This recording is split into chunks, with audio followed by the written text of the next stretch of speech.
Good morning, everybody, and welcome to today's CaseMetrix webinar. We still have some people joining, so we're going to give them a couple of minutes to do that.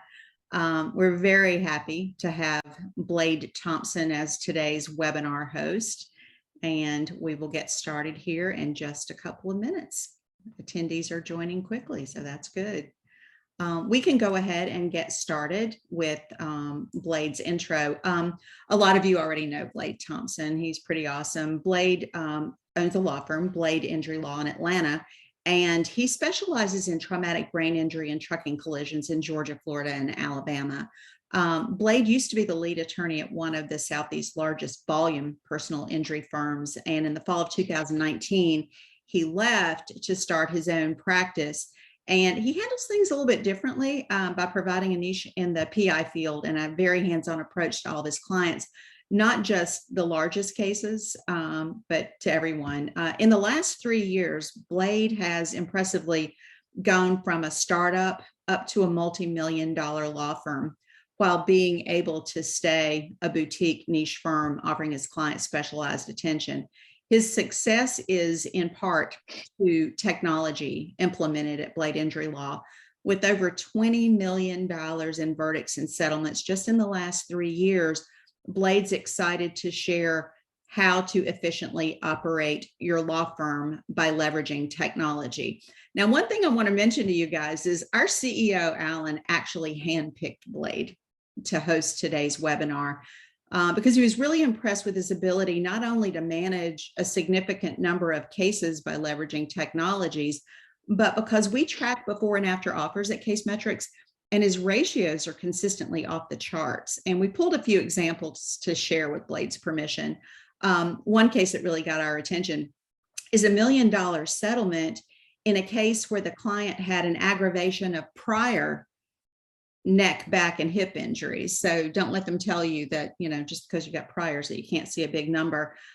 He also has entered into the database a case involving a defendant who was guilty of reckless driving, and the plaintiff had a mild TBI and a 2-level laminectomy. That one settled for limits of $1,250,000.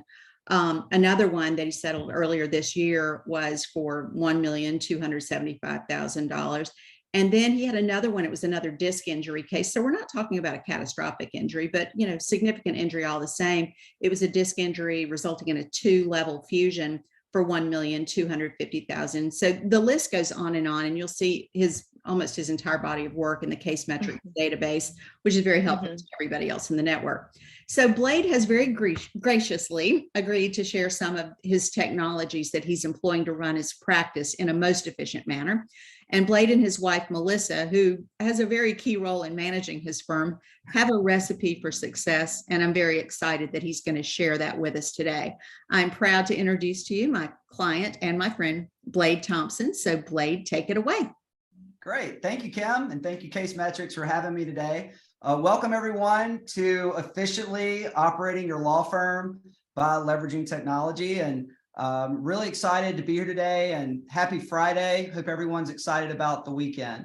So I'm going to switch over to the PowerPoint here, and wanted to direct everyone, if you have any questions for me, or you want to see how we run our website or social media, just go to bladeinjurylaw.com or follow us on all social media platforms at Blade Injury Law.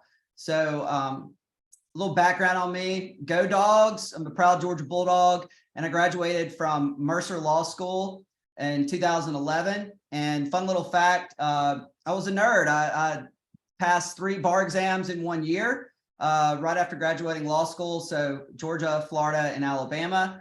Don't recommend it. It's a grueling process to do 3 bar exams in 1 year, but I got it past me.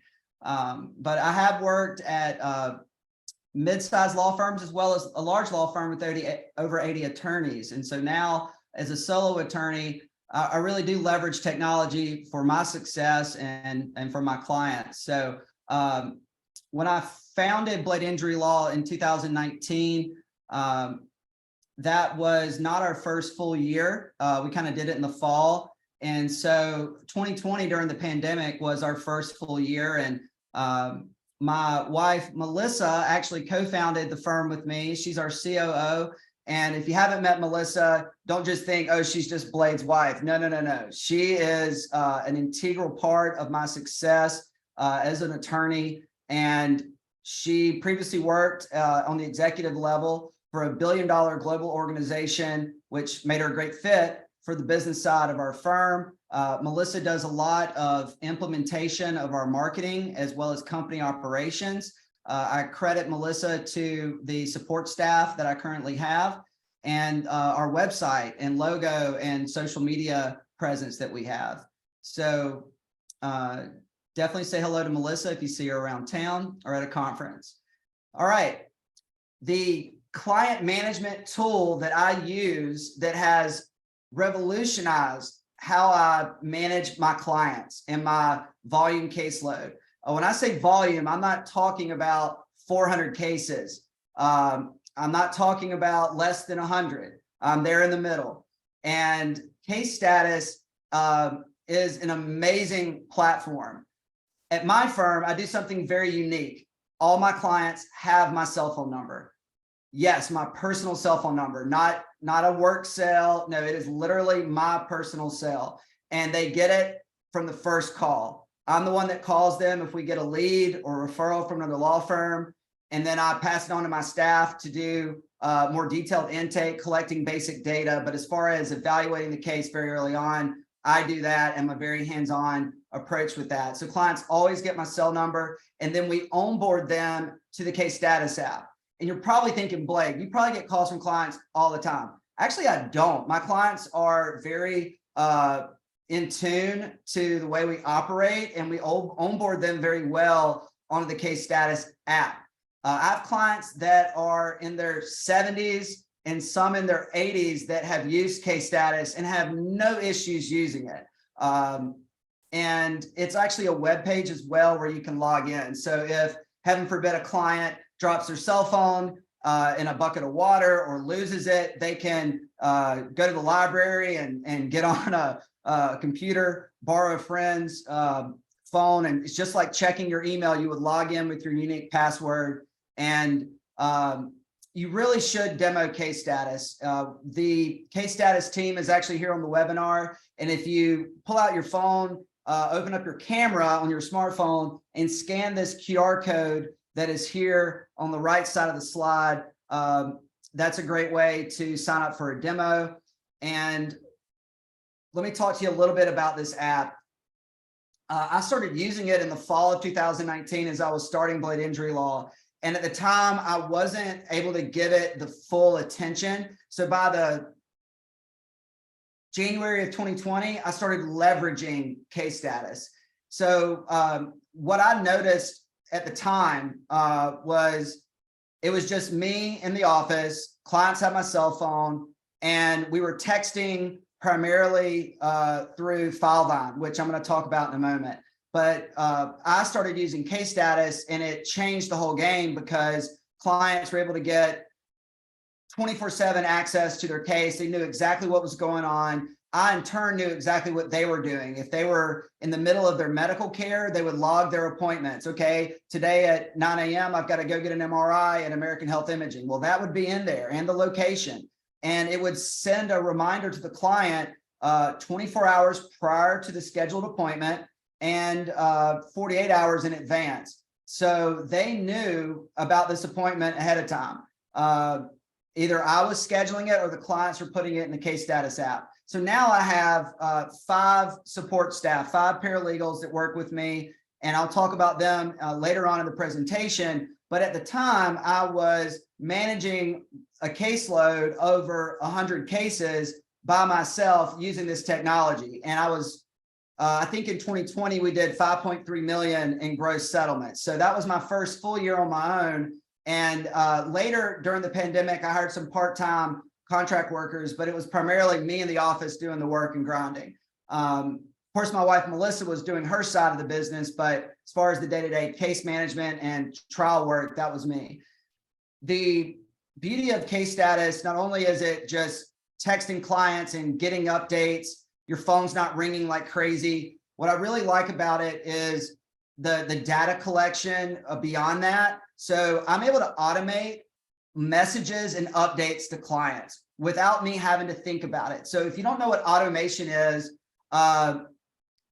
it's literally that, like, you are automatically messaging and contacting your clients without you having to manually do it. It's a game changer. Being able to schedule those automations for daily, weekly, bi-weekly, monthly, it's incredible. You can actually enter your client's date of birth in Case Status, and they'll get an automated birthday message, which I think brings a really nice touch. If your client ever gets locked out of the Case Status app by you because they're not responding, you can easily unlock them where they're able to get back in and view data. I really don't use that feature very much, but occasionally if I'm having trouble with clients logging in, we might log them out or place their case on hold and give them a call and just say, hey, we want you to know Case Status is, there's so many messages in there about your case, and we don't think you're viewing them, because I'm able to log in and see if a client has logged in recently. And I can't tell you how many of my clients love the app. They know exactly what's going on in your case. That allows me and my staff to not get overwhelmed. And we're able to focus on what matters. And that's working the hell out of these cases to maximize the recovery for our clients. You definitely say goodbye to repetitive updates. I do not get phone calls from clients at all. They're like, hey, what's going on with my case blade? That is not a factor anymore.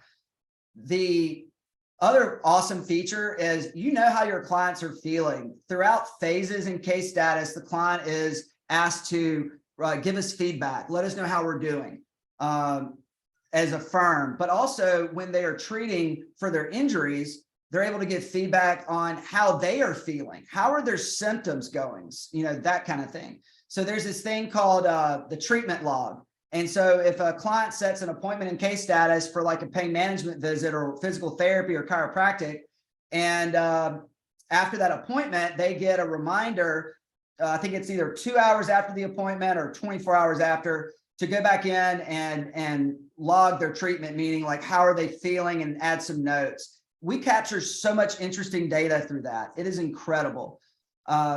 In turn, because we're able to see how our clients feel about us and our communication and our work, we are able to capture incredible client reviews and referrals. Out of the cases that I have, more than 30% come from client referrals, satisfied clients. And I have like walking billboards all around town, these clients that are so happy with the results we provided that they're sending their friends and family our way. So I don't have to worry about bad reviews or bar complaints because I'm using this technology. But if your law firm doesn't have Case Status, I highly encourage you to sign up for it, because the realistic fears that attorneys have is that we're going to get a bad review, and that's going to impact our online reputation negatively. Or worse, we're going to have a client file a bar complaint, probably for something frivolous that was a misunderstanding, but nevertheless is something we have to deal with. So this is a great application for managing your clients. And at the end of the presentation, we'll have time for a Q&A, so y'all can ask me some things about it. How do I manage my cases? Well, I use FileVine. I've used FileVine since 2017. And at the old firm where I was, where they had over 80 attorneys, they were not using FileVine. So I started using it just for the cases that I had, and it really helped me run efficiently. FileVine is certainly not for everyone. There are other case management platforms out there. I highly recommend, if you are not using a cloud-based software for managing your cases, that you switch to a cloud-based software like FileVine as soon as possible. If you are using FileVine, you're not sure about Case Status, you might be familiar with FileVine's text-only number, which you can text clients directly within the FileVine project. Here's the cool thing. All my client messages from Case Status go into FileVine. FileVine syncs with everything. FileVine even syncs with CaseMetrix, which I'll talk about in a moment.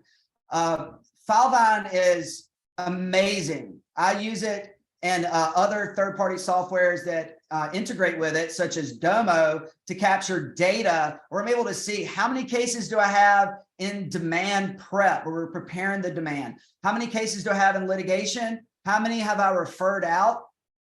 And how many are leads, potential clients I'm trying to sign up, or even clients that are still treating, these type of things. This data matters. I'm able to see the expenses on every case, the expenses out. I'm talking about like instant data because of how I've set up FileVine and how FileVine works with other third-party software. So I don't know about you, but for me, my experience as an associate at a mid-sized firm and that at a large firm was that it was chaos. They had no systems whatsoever, or they thought they had systems, but it was really not a system. So I'm just a solo lawyer. I don't work crazy hours. I literally try to work 9 a.m. to 6 p.m. Monday through Friday, but I have interruptions. I have meetings, I have other things that pull me away. Taking my daughter to the doctor this afternoon, so I'm not going to be working a full, day to day, but that's okay.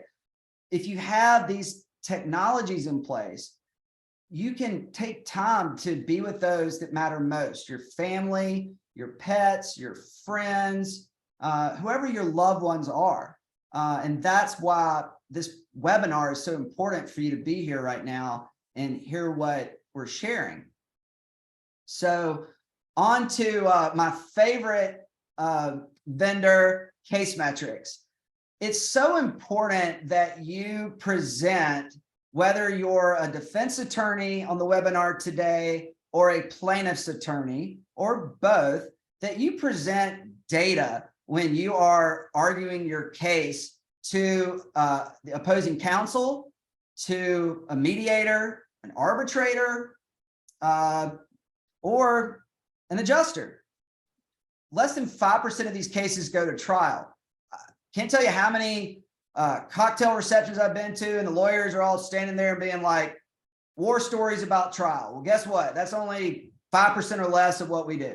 95% of what we do is settle these cases before a trial. So how do you get maximum money? Use great softwares like CaseMetrix, where you can track settlements at the pre-suit level and after a lawsuit is filed.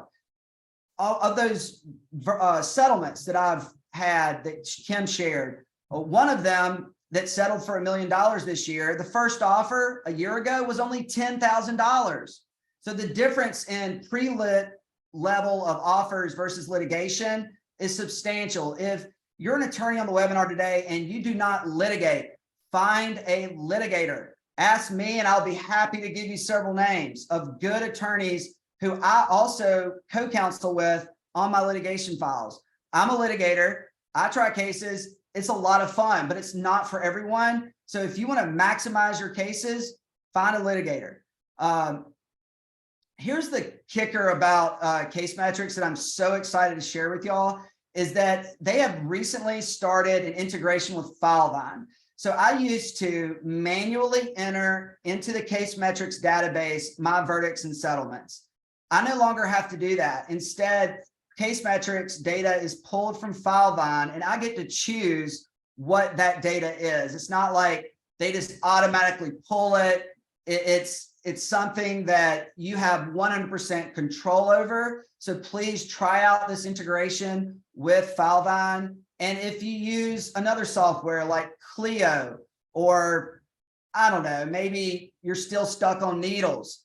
Hopefully you're using the cloud-based version of Needles.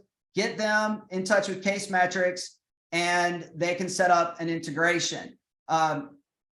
This is what's really cool. I'm able to pass the cost to my clients using these detailed receipts on verdict and settlement research. So that really helps cover the cost. I'll tell you, when I started this law firm, I had very little money in the bank. I was buried in student loan debt. And I was, let's see, I think 5 or 6 years out of law school. I mean, I was making money, but I was an associate at a firm. So, you don't really make the real money until you start your own dream.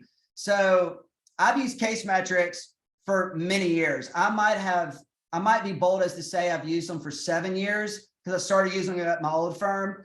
And it's phenomenal, and it's gotten better and better with the live graphics, or the graphics that show the verdicts and settlements. So it is phenomenal. And one of the cool things I like to do is I'll enter one of my cases in their database, not for the settlement, but for pulling research. And so I get updates weekly, sometimes multiple times a day, when other attorneys have entered cases with similar verdicts and settlements, or similar injuries, I should say, to the case that I have that's active.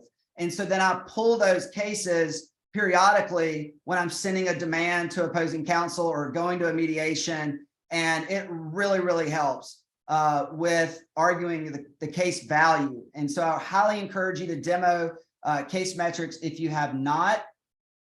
And something else that I wanted to tell you, that if you are using FileVine and you want to integrate CaseMetrix, it's super easy. Contact Kim White with CaseMetrix and she'll help you with that.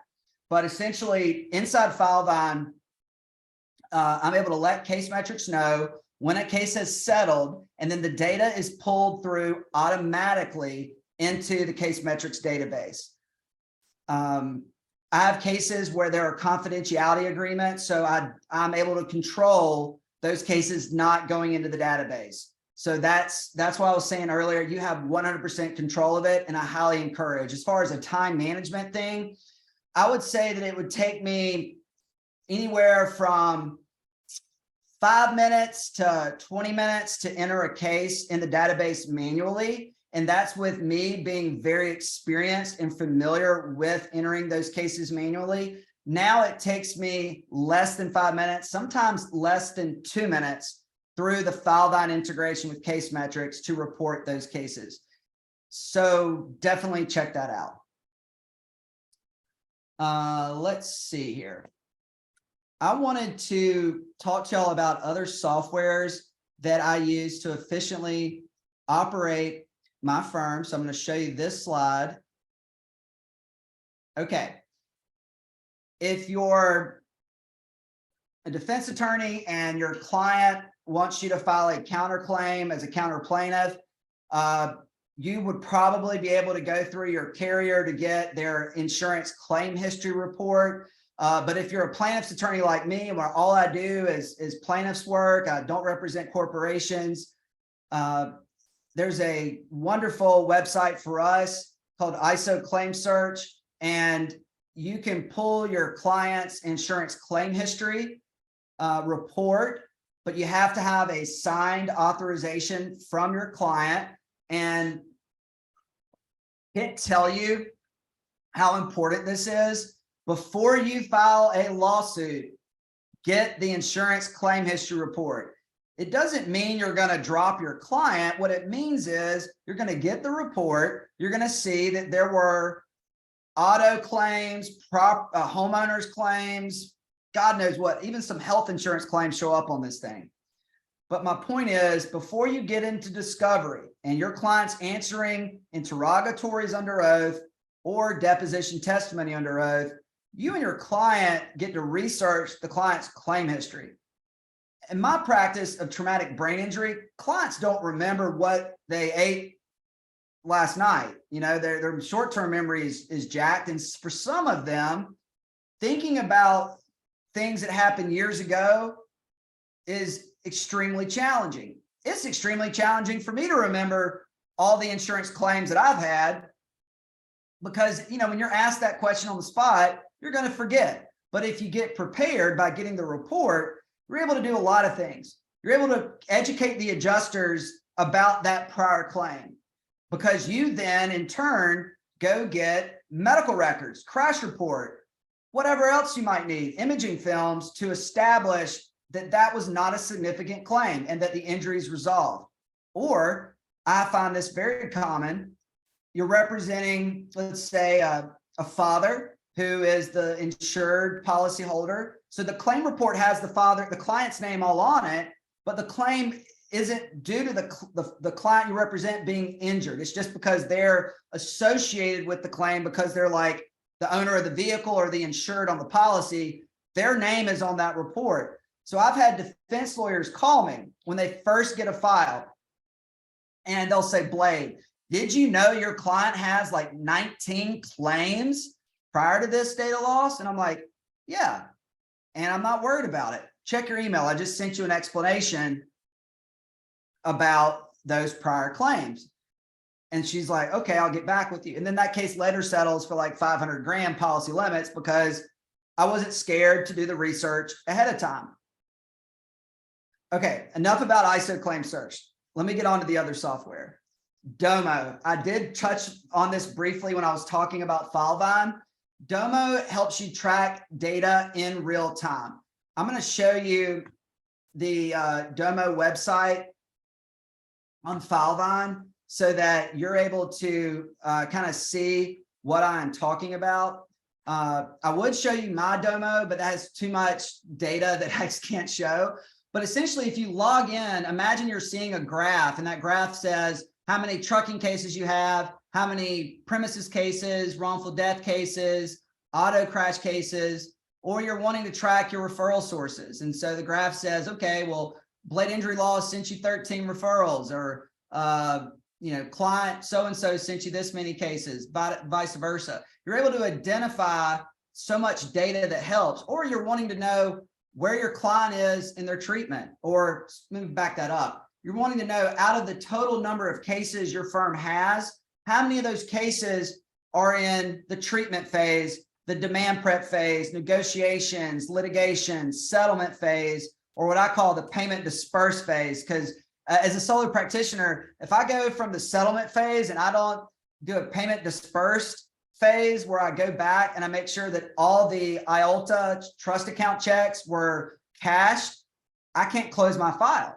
I want to make sure that everything's done properly. Here's the other cool thing. I'm 100% paperless. And it's changed the whole game for me. At my old firm, we would print off like 500-page demands. Then we would mail them off. And then the insurance adjusters or the claims department would scan them over to the adjuster. What I do now is I have these flash drives my wife got that have my logo on them. And we put a PDF binder of our client's whole entire demand package. It's a single PDF file that has like the demand letter and all the exhibits behind it. And as you'll see in a few moments, I'm going to show you two really cool things I've started doing in the demands through some of my consulting, one of my consulting experts, which is animations and then like actual images from diagnostic films that show or prove the herniation or the annular tear and things of that nature. Because I'm sure you've had adjusters, if you're a plaintiff's attorney, say, well, we're just looking at the report. We want to see the films. As a plaintiff's attorney, you've got to get the diagnostic films from the MRI facility so that you can actually put that picture in your demand letter. It is extremely powerful. But on to the other softwares that I use. So you can literally start your law firm with a laptop and working at Starbucks. I credit my old boss, Alexander Spinara, for actually saying that in a jest one day, because shortly after he said that, I kind of did the same thing, but it wasn't at Starbucks. It was at like a local coffee shop here in Chamblee. But my point is that if you're still using an old school fax machine, throw it in the trash. MetroFax is like $10 a month, and it's incredible. I love it. There are other, and it's very basic too. So if you're looking for some really fancy fax, electronic fax software, FileVine has this thing called, I think it's called FileVine Fax or something like that, that you can fax things within FileVine. You've got to get an electronic signing software. I use VineSign, which is a software offered by FileVine. So let me tell you a quick recent story. I had a case settled for a large amount, but it was confidential. And my client had moved from Alabama to Switzerland. And the issue we ran into was, well, how does my client sign the release? He's not in the States. And I basically said to the defense lawyer, I'm like, I have this amazing software for signing documents that will give us a verification page. And my client will be required to take a picture showing that he signed it. So a selfie, my client literally, I called him up and said, hey, instead of you having to go find a notary public in Switzerland, defense counsel and the carrier have all stipulated that if you use the e-signing software and there's this option where I can ask the recipient to take a selfie. If you take this picture of yourself, they'll accept that as a full and final valid release. And then we can go get that check. So they did, and it was brilliant. It worked. And so on a practical standpoint, because that's more of an outlier example, anytime I get a lead, I don't care if I'm on the beach or I'm in my basement working, even though I have a real office here in Chamblee, I work out of my house in Brookhaven. I love it because I'm so family oriented. I just go up and see my wife and kids, and it's great. But anyway, being able to sign up a lead, a potential client through your cell phone is so convenient, or through your iPad or even your laptop. It is so convenient. And just being able to click a button and generate your contract with that person's name and their phone number, address, all that good stuff, their data loss on there is what you need. And it just makes it so efficient. So if I get a call from a potential client and I speak with them, I can generally get them a contract within like a minute of getting off the phone with them, which is super helpful. There's so much more about VineSign that I could talk about, but I would eat up the whole webinar time. I wanted to also mention that if you're using like FedEx and United Parcel Service, good for you. I use the United States Postal Service exclusively. I do not mind FedEx. Sometimes I have to serve truck drivers preservation of evidence letters with FedEx or United Parcel Service. So that's quite okay. But United States Postal Service has this option on their website called Click and Ship. It's free. I love it. It's so user-friendly. My staff loves it. All my staff are remote. I have 5 paralegals. One is in Arkansas, 2 are in Florida, and 2 are actually here in Atlanta. Everyone works from their home office, and it is so convenient. All of my paralegals are contract paralegals, and I'll talk about that in a moment.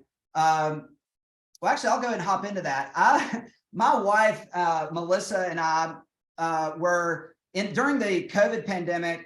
We were growing our firm in our first full year on our own. We were growing our firm and realizing that we needed to find staff support. So instead of we tried the W-2 employee route, and it was just a disaster because during COVID pandemic, trusting an employee on the clock that you're paying a salary to work remotely just didn't make any sense. There was no supervising that I could really do from that standpoint. There is a software though through FileVine where you can track if your staff's logging in and if they're moving their mouse. I don't subscribe to it. So if you're a firm that has W-2 employees, not 1099 contractors, then that's probably for you if they work from home. But for me, I use 1099 contractors. So my paralegals are paid not hourly, but on the task base. So in FileVine, you're able to assign a task such as draft a demand letter or order medical records or whatever it might be, call the client, see how they're doing, whatever it is. And so I get these itemized task-based bills for a flat rate from my contractors, and it's just incredible. So you can't pay contractors hourly. The IRS will get you. Not that they've gotten me, but my accountant told me that. So anyway, I'm just sharing that with you. So Upwork is a wonderful website, and I'll give credit to a really talented attorney, Catherine Burmeister, who put me and Melissa onto the Upwork platform. I think it was Burmeister that did this. And Catherine put us also on Neural IT. And Neural IT is wonderful. So they do all my deposition summaries, the medical summaries and chronologies that I use to prepare my clients or prepare opposing counsel, or the adjusters, meaning what my case is about. I like to have medical summaries done, and they can do so much more on Neural IT, but it's a website and it's secure, HIPAA compliant, all that good stuff. But the cool thing about Upwork, and I've almost forgot about this, you can find someone for any job. We don't do this at my firm because Melissa handles the social media, website, marketing, but you can find someone who's a social media graphics designer or content creator or whatever you want on Upwork. You can find someone to come clean your office. Okay, you can do whatever you need. You might be able to even find a contract lawyer on there. I've never tried to do that, but I'm sure that's on there. And I'll just say this for a moment about QuickBooks Online. So many accountants want to use like a desktop version of QuickBooks, which is outdated. You want to use a cloud-based QuickBooks Online software. I just use their Simple Start. It's like, I don't know, $40 a month. I think they start you out at $25 a month, and eventually they start charging a higher amount. But what I've really enjoyed about this is that I'm able to turn around settlement checks and operating account checks super fast because I have a database in QuickBooks with all the contacts that are in FileVine.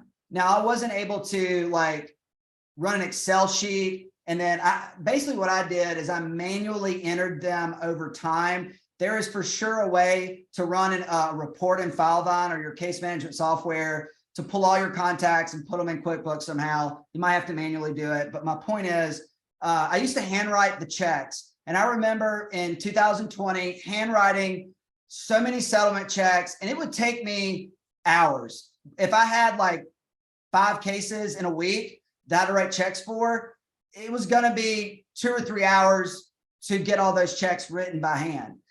Now it takes me like less than 10 minutes per case to get the checks written, to get them scanned and stuffed in an envelope to mail. I don't trust anyone else to write the checks out of the trust account. I certainly hope if you are not personally writing your own trust account checks, you have someone in your office that has a like camera as they're writing the checks, so you can just cover your butt. There's too many stories about lawyers getting in trouble with the bar because someone mishandled funds. So just be very careful with that. But I have found technology is an efficient way to do this. So Gusto is another website I use. It is a payroll software, and wow, let me tell you, it is a game changer. My accountant loves it. He actually put me and Melissa on Gusto for our contractors.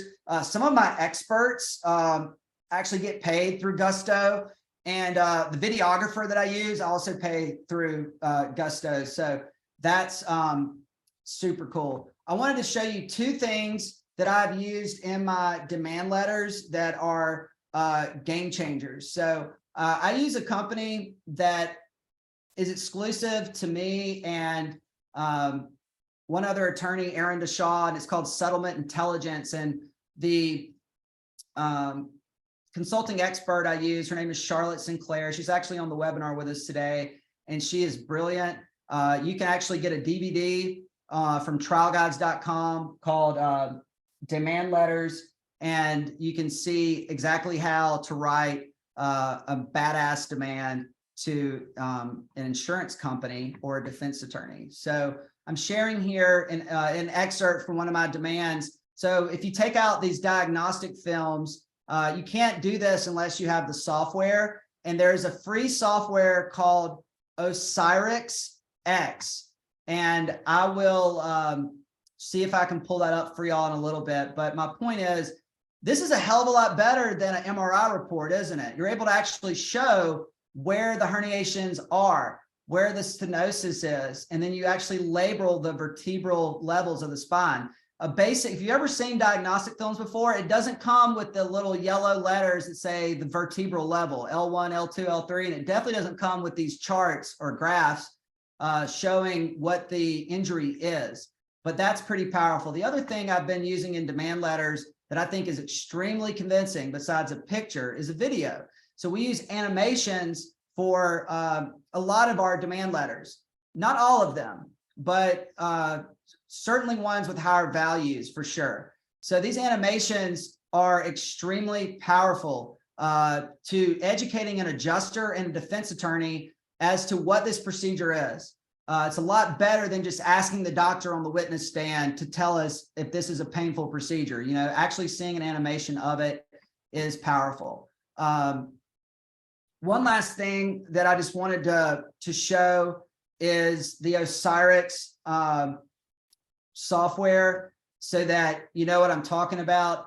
Let me just share my screen one last time, and then we're going to get into the question and answer session. So you can see my screen. CaseMetrix Lite is the software. If you want to jot that down, OSIRIX,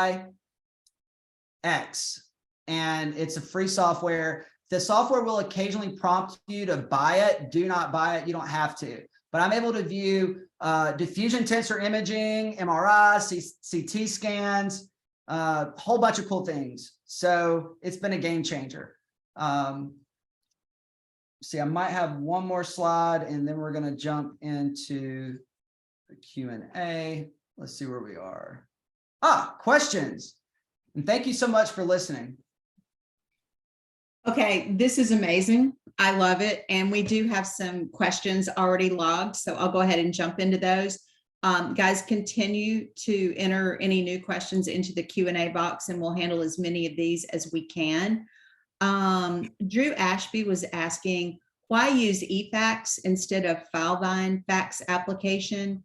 And then he mentioned MetroFax. So Blake. Yeah, Drew, honestly, I haven't had time to pull the trigger on it. I think I got just, you know, my firm is still new.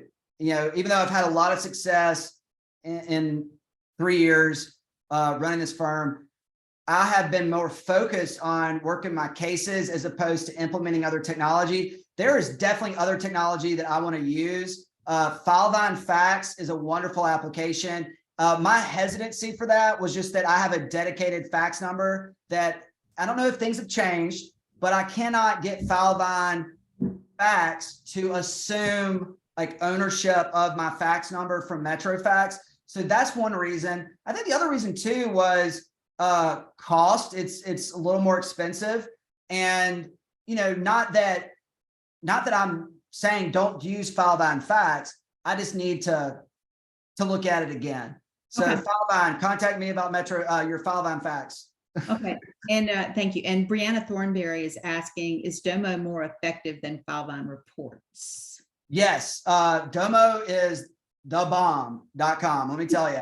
I'm able to pull up on my phone and tell you how many cases I have in various phases and how much expenses I have out on all my cases. I finance all my cases. So I'm able to see exactly how much money of my money is invested in my clients' cases at a given time. There's all these sorts of things that you can find through that. And credit to Danny Nagel, who put me on Domo. I'd heard about Domo through FileVine, but Danny Nagel showed it to me on his phone, and it really, Melissa and I signed up for Domo like a week later. So okay, good to know.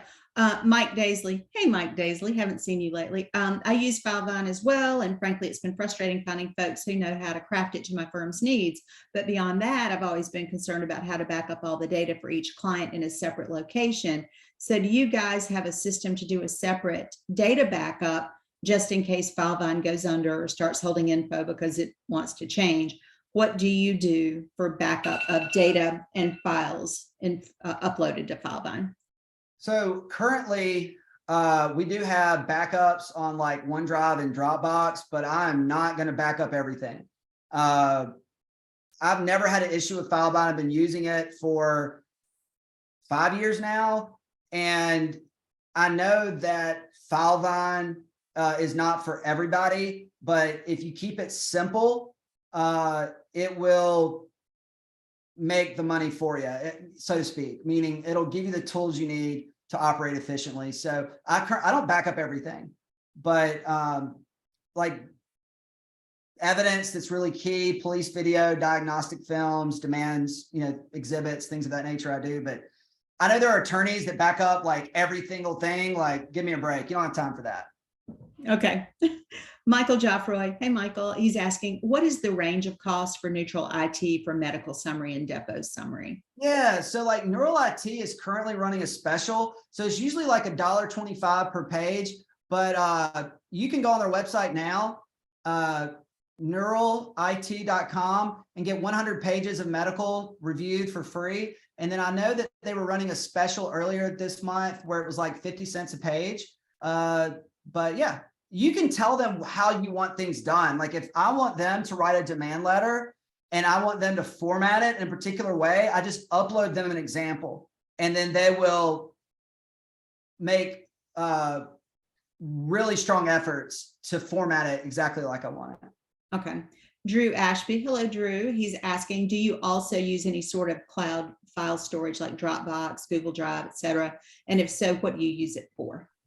Sure. So my traffic engineer, Son Chow with SEA Forensics, he sends me all like the videos and pictures and data that he collects from tractor trailer crashes through Dropbox.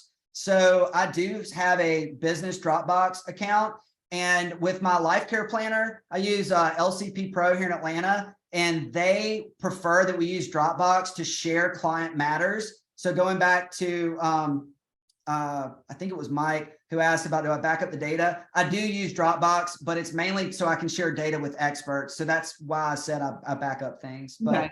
I also have Office. I use Microsoft Office 365. So I have certain things that are backed up in OneDrive. I'm trying to use a software called Zapier to zap files from the docs section in FileVine into Microsoft OneDrive, their cloud-based platform. Yeah, I will say that here we definitely like to stick with things that are cloud-based for sure. And Drew Ashby is also asking, who do you use for medical animations? Great, that's a great question. So if you go on the trialguides.com website, Charlotte actually gets most of the animations for me, but it's going to come to me in a moment. They do amazing graphics. Not at trial. It's a company with Trial Guides. Oh my gosh, I cannot believe it. I'll think about it in a moment. Okay. When it pops into your head, share it, because David San Pedro is also asking the same question. Yeah, if you either go to Trial Guides website or call them, they actually should have the graphics on there. I'm on their website now. High Impact. Thank you. High Impact is really great because it's digital graphics, right? So I also get some of my graphics from doctors, people in the medical field. Chris Connolly, if you don't know him, Chris is a chiropractor in Stone Mountain, and he does a lot with brain injury stuff. And so I get a lot of cool graphics from Chris as well. Okay. Hello, John Chilson. Hope you're well. He's saying, hey, Blade, great job, my friend. Have you found a good vendor or service for medical records collection? Okay, so within FileVine, they have this thing called Snag Records. I tried it once, and then I thought, you know what? I want to build my own medical records database with my staff. So that's an option. But if you have like a software like FileVine for your case management, there are third-party vendors galore. I've heard lawyers talk about Chart Squad. I've never used them, but they're definitely out there. I think it's to find one that will integrate with your case management software would be key. Okay. And Drew Ashby also chimed in and said FileVine will port the new number for you too. They did that for us. So thank you for adding that, Drew. Mike Daisley is saying, what is that trial guide site and what is Charlotte's last name? So can you start with that? Yeah, if you go to trialguides.com, okay, trialguides.com, and you select the authors tab, you'll see the bio for Charlotte on there, but she, and I mean this with her work is incredible, and I encourage you to get her and Aaron's material on their website if you're interested in learning more about demands for the insurance company software or for other reasons like sending it to lawyers, defense lawyers, and vice versa. So.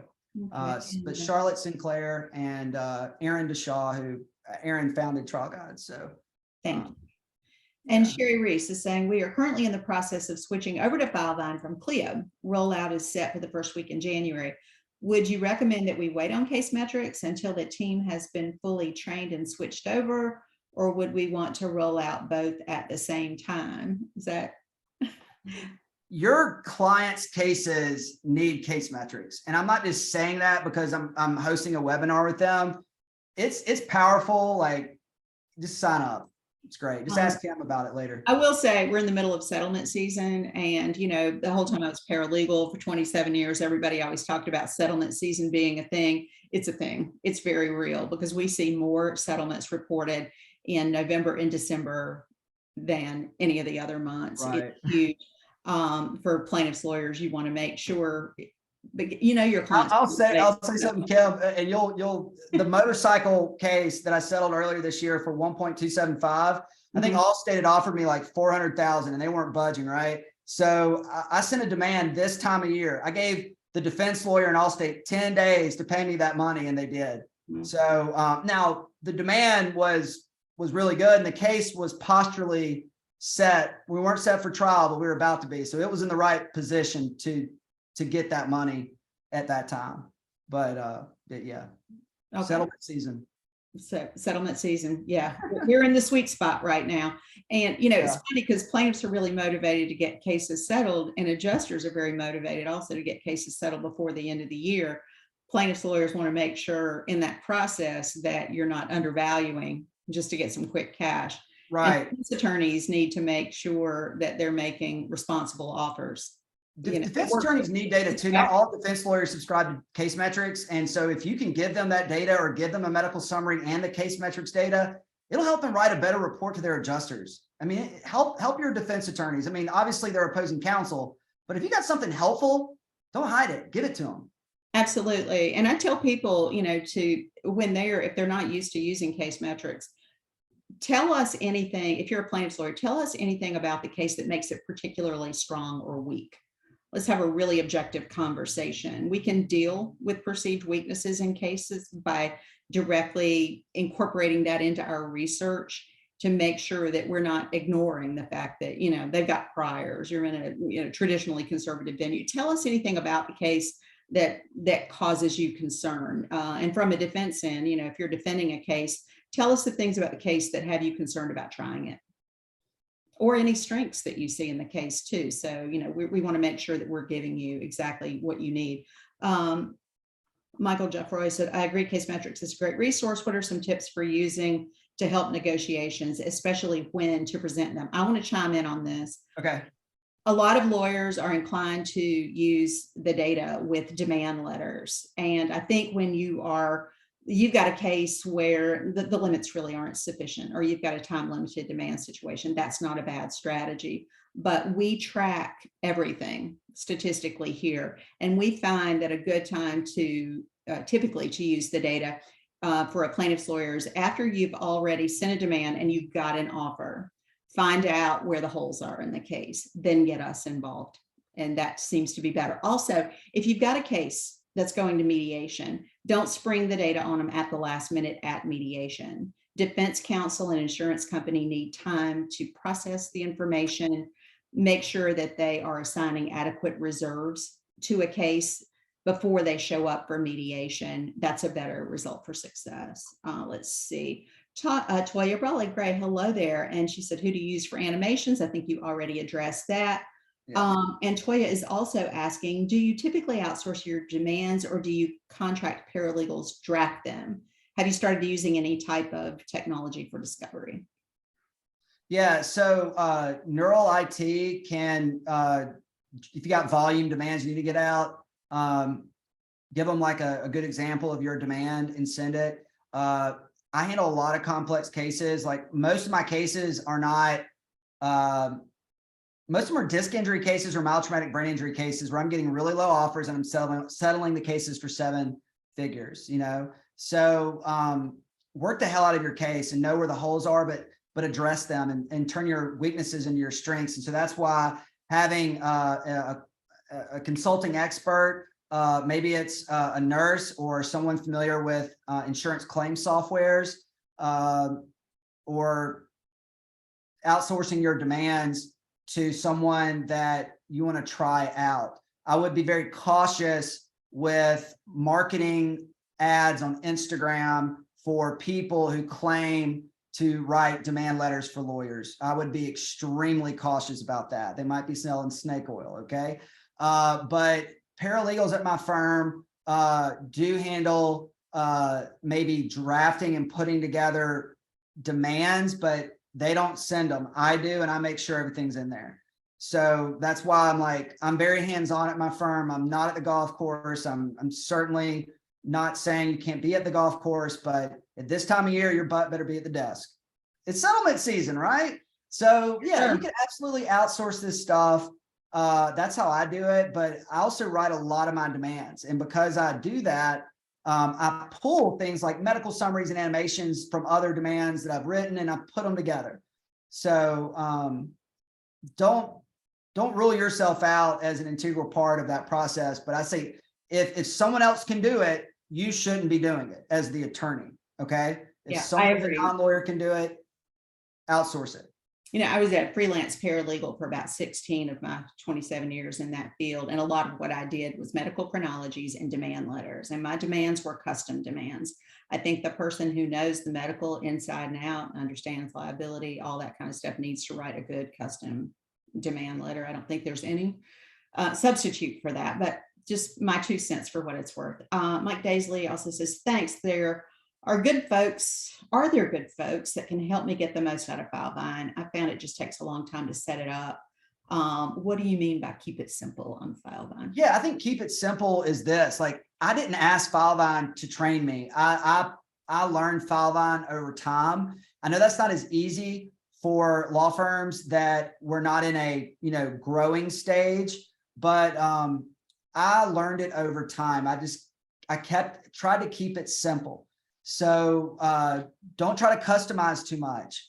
Try to learn document generation and task flow. And then you'll free up your time once you have those 2 basics down. Task flow is based on phases in FileVine. So if you're a lead and you convert it to the file setup phase where you're onboarding your client, you'll literally have tasks automated to various support staff, and you don't have to manually think about that process. All of my support staff, every business, regarding if you're using a software or not for case management, you need to have a standard operating manual. So we actually have at my firm a standard operating manual for each phase of the case. That's nice. Everybody owns their piece of the case, I think. Right. And that standard operating procedure manual is what you put into the task flow, but you break it down. Send a letter to the other driver's insurance company, preservation of evidence letter, obtain lost wages from client, enter case in CaseMetrix, those type things. Right. So everybody understands not only their piece of it, but then there are fewer touch points along the way. Saves so much time. Yeah, you enter it into the system, everybody jumps in, handles their role, and at a glance, you're looking at your systems, everybody knows what to do. Toya is also asking, do you use any sort of technology for answering discovery? I use a contract paralegal, and I use the technology I've gone over where we've already captured data. Various technologies went over today all help bring data to the table that we can use in answering discovery. But discovery is something that I think the lawyer and a seasoned litigation paralegal should be answering, because if you can give that defense lawyer good responses to the discovery early on, your case is going to resolve faster because you've given them that data early on. So the medical summary, you should consider doing that before filing a lawsuit. Case in point, in a medical record for a client who is in her early 30s, it said that she had a hip replacement and epilepsy, which was not true. So we caught that before we sent it, to the adjuster, and the client called the primary care doctor's office, got the record fixed because it was a complete error. But if you don't know what's in your client's medical records, the client's going to be caught off guard at their deposition. So I'll just say that that's extremely important to get a medical summary, email it to the client, go over with them. If you need to, have one of your paralegals go over it, because you're going to find that there's crazy amount of errors in those medical records. Yeah, I think it's really important to let the client know, what you've gleaned from records. Yes. Let them look at your chronology and then say, we need to sit down now and talk about your discovery responses. Everybody's clear, everybody's on the same page. Maybe they find an error, but you need to flesh out all of that before Right. those responses are filed, because that can be something that can eat you alive at trial. We've all been there. We for sure have a process at my firm where when we receive discovery, we're immediately sending it out to the client. And my paralegal who does litigation for me is basically saying, I'm going to contact you in 2 weeks with a draft of the discovery for us to go over. And then Blade's going to finalize his review of it. So trust me, there is nothing wrong with being that plaintiff's lawyer that gives the best first draft of discovery responses to defense counsel, because it gives them the data they need to get the records, whatever they have to do. Insurance companies may be powerful, but they don't know everything about your client. They get the same reports that you get off the insurance claim history report website. Sometimes theirs are more detailed, but that's what hangs up an adjuster from paying you money until you address it in your client's discovery responses. Because they're always going to ask you, you ever been injured before? You ever had a claim before? And you can just address that stuff in there. A lot easier to get that all addressed proactively. Claims where I was injured, claims when I was not injured. And then you've addressed it right Absolutely. there. Well, I think that's all the questions that are logged so far. Let me just see if there's anything else in the chat. I don't think so. I think we are in good shape.